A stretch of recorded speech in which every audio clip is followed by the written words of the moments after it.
Welcome to episode number 2 of Pathway to Mastery, the series in which we're focusing on establishing inner quality, value, becoming outstandingly good at a life area that we're deeply passionate about, something that feels alive within us, something that feels aligned with the very essence of our being. Now, with that, I want to speak today about systems. Why systems? Well, because on one hand, I am incredibly passionate about them. And on the other hand, because I am very busy. I am a very responsible person and I have a lot of responsibilities, and maybe you do too. For myself, I run 2 projects. I am responsible for employees. I have a lot of high-stake decisions to make. I have my beloved family, my dear son, and my deeply beloved wife. And with that, there is a lot of aspects that I get to manage. But here is how I chose to approach this for myself. I decided to never let being busy an excuse for not continuing my pathway to mastery. I choose to always continue making one step in front of the other. Sometimes it might be a little bit slower and sometimes it might be a little bit faster. But what's important is to not let being busy become an excuse that's holding me back from living my truth, from unfolding my potential. And maybe you are very busy too. So you know what it might feel like. In this video, I want to share with you how I'm using systems to greatly support me and to invite more ease into this whole process. So I'll share with you from my 11 years of experience of building systems. And now, I firstly want to share with you what are the 3 most important aspects for me when it comes to systems. Now, the first one is that they should always require adequate maintenance. I remember when I first started building and implementing systems, I built them in a way because, I was very euphoric about them. Yeah, they were very cool. And it was also the time where people online spoke a lot about SOPs and systemizing everything. Yeah. And that's when I was very euphoric about it. So I thought, okay, build systems everywhere. But well, firstly, sometimes you don't need a system. But more importantly, or most importantly from my perspective, is that a good system should always just require an adequate maintenance. The maintenance of the system itself should never outweigh the output that it generates for you. A good system is here to support and serve you. So we want to make sure that the maintenance is easy. The second aspect, a great system needs to be, from my perspective very clearly, flexible. Because a system is a structure, and structures need to be flexible, because what happens if a structure isn't flexible? Well, it just breaks under pressure, right? Imagine a tree that wouldn't sway in the wind, or if there would be like a heavy wind, but it would just break. Or our spine, if it weren't to be, bendable and flexible, but if there were to be a pressure from the side, we're just yeah, we don't want this to be the case. So a good system needs to be able to breathe in and out, in and out, in and out. And that's usually also exactly how great systems stand the test of time.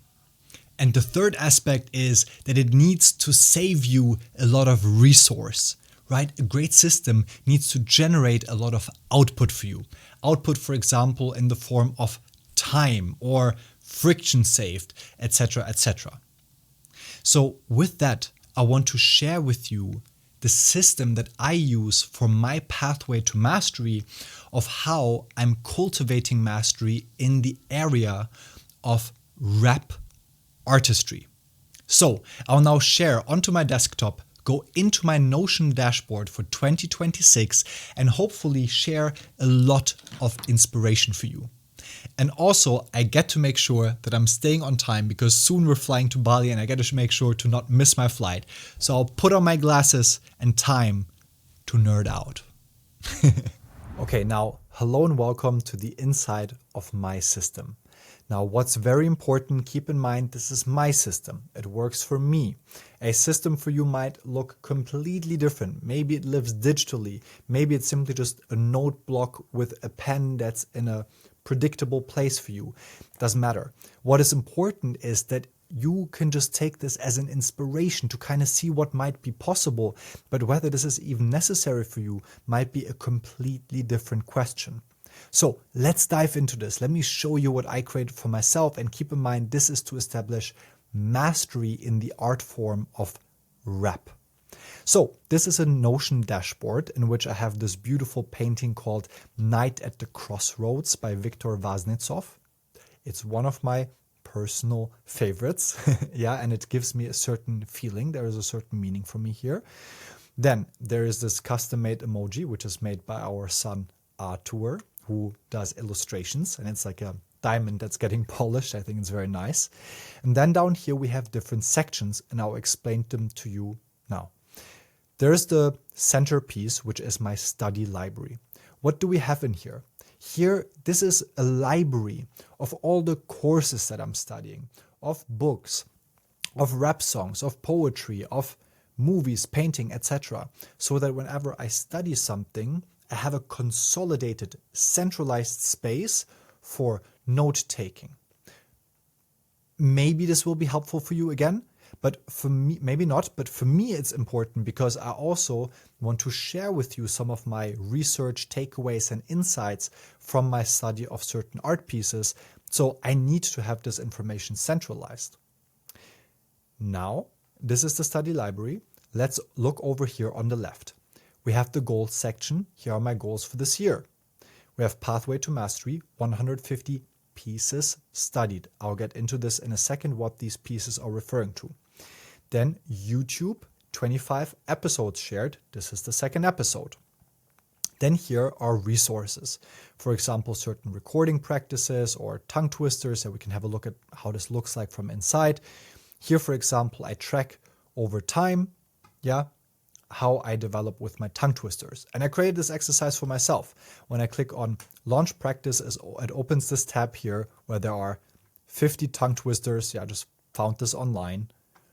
And I would simply just put a timer, put it on 5 minutes. I'll press on play and I will simply just see how far I can get. Yeah. And on some days I'm faster. On some days, I mess up. It's totally fine. But what's important here for me is the consistency. I'll go Peter Piper picked a bag of pickled peppers, a bag of pickled peppers Peter Piper picked. If Peter Piper picked a bag of pickled peppers, where's the bag of pickled peppers Peter Piper picked? Betty bought, and so on and so forth. Yeah? And essentially the idea here is I'll go back in here, I press data, and I would press new page. I'll select a date, and then I'll put in here how many I did. Let's say, for example, I did 103. It will show up here in the development, and it will show how it's progressing. I started in October with 57 tongue twisters in 5 minutes. And now I was able, my record was to do 103 in 5 minutes. And it's very nice. And yeah, it also it's quite beautiful to see how I'm progressing also. And I see that there is more potential.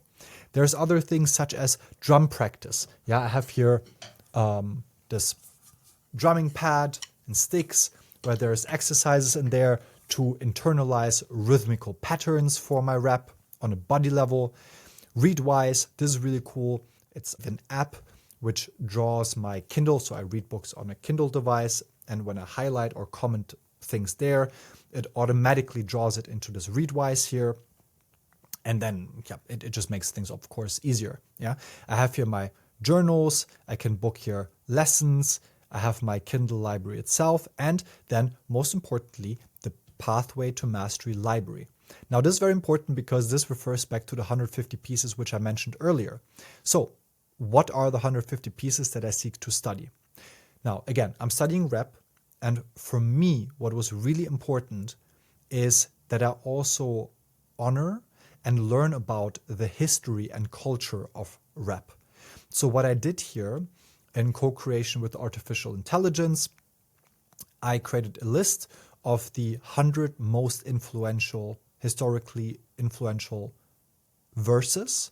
Yeah, I'm not sure 100% if this is correct because this is what I'm studying. Yeah, artificial intelligence also like recommended these to me, but we also had some arguing back and forth. And I was like, why is this artist not here? It should be here.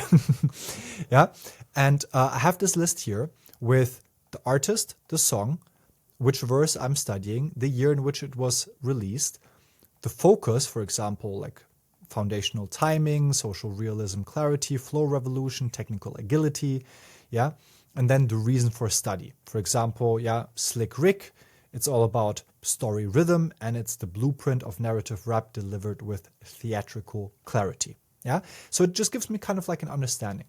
And when I study these verses, let's say I studied one, then I click here, it checks it off, and then on the right, it shows me my progress out of 100. You see here, I toggle this on and off, and there's 100. So where are the 50 remaining ones? Well, these are historical verses going all the way up to 2021. But there is also contemporary verses from 2024 to 2025, and here are empty rows for 2026. And then lastly, and these are 20, and then lastly, the 30 remaining ones are actually hooks and choruses, because this is also something that I want to study, not just verses, but I also want to better understand what makes a great chorus or a hook. And here again are 30 of them.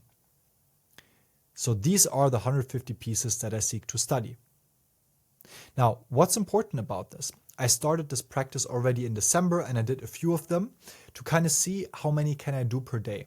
And what I realized for myself, it takes me 2 to 3 days, depending on how long the verse and how difficult the verse is, to study it. Yeah, and of course not all day. Again, like I have a very limited time, usually like 1 hour, 25 minutes per day in which I can do this. Yeah, and sometimes even maybe not. Yeah, so this is what I found for myself on average. So by this, I could calculate 365 days, 150 pieces, 2 pieces per day with a little bit of flexibility. It's a stretch, it's challenging, but it's a good goal. So now let's have a look at the daily routine. And this is where things get really spicy. So keep in mind, all of this is very nerdy, very technical, and it's my way of doing it. So bear with me. I hope that you also enjoy this. How does it look like? When I go into Pathway to Mastery, and I know, for example, I have 1.5 hours, yeah? Then I don't need to think. I just go here. Pre-SOP, yeah? Vocal warm-up. Applying chapstick and facial cream, because I realized, for example, here in Russia, when it gets really cold in the winter and my lips get dry, it's actually more difficult, for example, to rap really fast, to do tongue twisters. The syllables simply just don't want to be expressed. It's difficult for the mouth to stretch. And here, by the way, also nice invitation for you to reflect. What are some important nuances, some details that support you in your craft? So I do this, then I do my tongue twisters. Yeah, I already showed you. I will just click here. And then I do my rap verse analysis. And for this, I'll show you a super cool asset integrated SOP, standard operating procedure. Yeah, I know that Phil, if you're watching this, our operations manager, he will now be very, very proud of me and very happy. Yeah, so I'll click here on open. And so let's say, yeah, I want to study a new song. I go here. It's time for the next song. Yeah. So I would now select De La Soul, me, myself, and I would go in here, click rap. And now it will populate a new template. And you see here, it's populating automatically. I didn't press anything.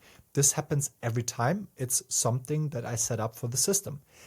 And then down here, it has a practice log. It has the metadata, it has navigation, and here are a few more things. And if I ever want to go back, I can simply just click back to dashboard and it will bring me back here. Now, here you see what it will look like as a template, and here you see what it looks like when it's already filled out. So let's have a look. What would I do? I would go to the practice log. Again, clear step-by-step process. I don't have to think. I simply just repeat the steps. album cover, edit as icon. So I would replace this, where is it? Here, this thing here with an album cover. I'll show you in a second how it looks like. Metadata filled out. This is super cool. Yeah, I want to have here the metadata of a song. So I want to know what's the BPM, key, who produced it, who were the songwriters, mixing engineers, like all of this information you see here. Usually you would have to go to Google and manually search for everything. And these are the cases in which I think that AI is actually super helpful. I have here this templatized AI prompt, which I can just open up, and you can read through it for yourself if you want. Yeah, I can copy it. And down here, you see, I just need to insert the name of the artist and of the song. I would go to artificial intelligence, copy paste this, and the artificial intelligence will perfectly give me all of the information that I need here, as well as some context about the song I'm studying. Again, this would just be a manual step that I would have to do 150 times for each of the verses, choruses, and the song parts. But here I can really leverage AI to like save a lot of time. And this would probably take me like 10 minutes more each time with 150 pieces. So that's what, 1,500 minutes. That's a lot, right? That's 150 divided by 6. Wait, 25 hours? 25 hours? Maybe I miscalculated it, but I believe it to be 25 hours. Wait, is it really 25? Give me 1 second, okay? 1 second. Yeah, I was just shocked. It's truly 25 hours. Like, unless I calculate something incorrectly. But 25 hours, like 10 minutes for 150 songs that I'm saving, I would say on average, that's just a lot of time. Like, truly, 25 hours, that's a lot of time. I'm honestly just shocked myself. I needed to recalculate it. And again, maybe I made some mistake here, but I believe it to be 25 hours. That's a lot of time that I'm saving here, just with this one AI prompt that is always there for me. Yeah, so I would fill all of this out. Then I would download the song from YouTube into an MP3. Then I would split the stems. For those of you who are not into music, I use an AI to separate the instrumental from the vocals. But this is, of course, just for my personal practice purposes. This is not to monetize it in any way. It's just for my personal practice. And then I'll put it into Logic, which is my digital audio workstation, which would look like this when it's finished. Let me show you. Okay, so this is how it then would look like inside of the digital audio workstation. So there would be the original song. There would be one track where it's just the instrumental, just the beat. And then there is one track where it's just the vocals from the original artist. And then down here is a track where there will later be my vocals, because my practice is to be able to emulate their rap flow, right? So this would not be here. I would, of course, record this. That's the whole idea, the whole practice behind this.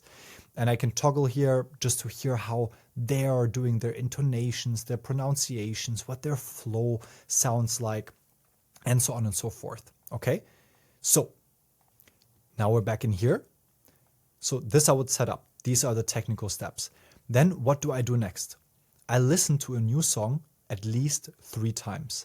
Typically much more. I use breaks or times during workouts to watch YouTube videos on the artist if I don't know them yet deeply. I will listen to several songs, music videos to get a feeling, albums of them, to just familiarize myself better with the artists. Because to me here, and I think I didn't mention this earlier, yeah, what's important to me is I want to really honor also rap and hip hop as a culture and as an art form. That's why I go here back in time to really understand how did rap develop over time, and not just mentally understand it, but be able to rap it myself so I can really feel it and derive also my own learnings and lessons, because I will be one of the artists who will co-shape the future of this space. So I want to know, how did it used to look like before me? And I think this is really important. Okay, so what do I do then? I will transcribe the verse. Yeah, what do I mean by transcribing? Well, I have this notebook here. It's my friend. And I'll transcribe the verse. Literally, I'll write it in here. I'll show you in a second how all of this looks like when it's filled out. Then I will highlight the rhyme schemes.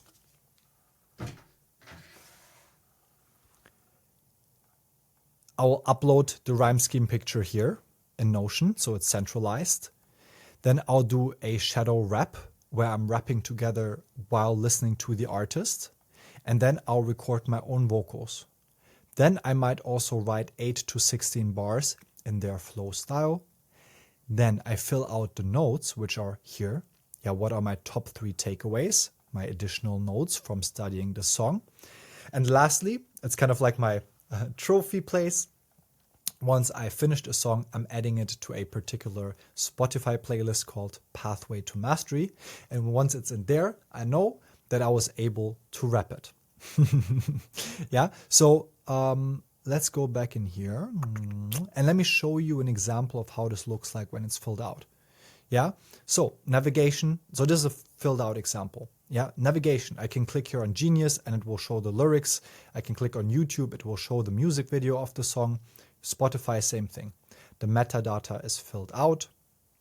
Then we have here a journal. And now you'll see how it looks like when I transcribe and highlight the song. Highlight the rhyme patterns. Yeah, so this is the transcription of the verse. And then you see here, ago, slow, stood, good, misled, he said, cash, dash. Yeah, and I'll fill this out. And then down here, I'll have my top 3 takeaways. For example, I learned here about the power of storytelling. Or I learned with rhyme complexity that sometimes less is more. Yeah, with him, for example, in this storytelling song, he mainly uses couplet rhymes, but he's still able to deliver a very powerful message, a very powerful song. And, you know, I find this quite interesting. Like, this would be a takeaway for myself. Or the length, like, don't be afraid to write 52 bars of one story. Like, that's what he did here, right? He goes, once upon a time not long ago, when people wore pajamas and lived life slow, when laws were stern and justice stood, and people were behaving like they are too good, there lived a little boy who was misled by another little boy, and this is what he said. Me and you tonight, we're gonna make some cash, robbing old folk and making the dash. They did the job, money came with ease, but one couldn't stop. It's like he had a disease. He robbed another, and a sister and a brother. Tried to rob a man who was a DT on a cup, and so on and so forth. There you get the gist. So this is the whole idea. I want to be able to rap this and take my learnings and lessons from this and have all of this in a centralized space. And once I've done this, I'll go in here and I'll say, check mark. I've done this. And this will go up from 8 to 9, boom, like this, and I know I did it. And then I can do the next one. And this is very simply how this is structured. Yeah, there are some other aspects in here. Maybe, for example, I might also study some courses. Then I will go over here. I have all the courses. I see which ones are active, which ones are on hold, which ones are completed already, all in one place. Same thing in there. For each course, I have my takeaways and notes. Yeah, I have the links. Everything is accessible very quickly, instantaneously. I'm not losing time. This whole system is here to support me and to make this study process as smooth and conductive as possible, for energy to be able to flow freely and to flow quickly also. That's the whole idea. And of course, this setting up the system once, it takes certain time, but once it's set up, like only with the AI prompt part I showed you earlier, I'm saving 25 hours. That's setting up the system, maybe it took me like, I don't know, 2 hours, 2.5 hours or something like this. And that's it. Like, that's already 22.5 hours saved just on the AI prompt, right? And there's, of course, much, much more. And this system is really flexible. I can put in here courses, rap verses, and so on and so forth. I can at any moment when I want to change, for example, one of the templates, I can easily do this by simply just going here, new page. There's also easier ways to do this, I know, rep, edit, and then I can just go in here and change. For example, if I want to change something in my practice log, I can just take out an item or I can add an item. And this just makes it very easy. Yeah. So let me go back here. My question to you is, what can you take away for yourself? What might be a system that you might want to implement for yourself? It can be as simple as saying to yourself, whenever I read a book, I have a dedicated notebook where I'm writing down my top 3 takeaways. It can, on the other side of the spectrum, be something as elaborate as this Notion dashboard, which I created. It's up to you, but hopefully this video served you as inspiration of how you can, really honor your time and not let this "I'm busy" become an excuse. I really hope that this video serves you, that it inspires you so deeply. That's my deep, deep wish for you. And with that, keep in mind, the biggest lie is to not live your truth.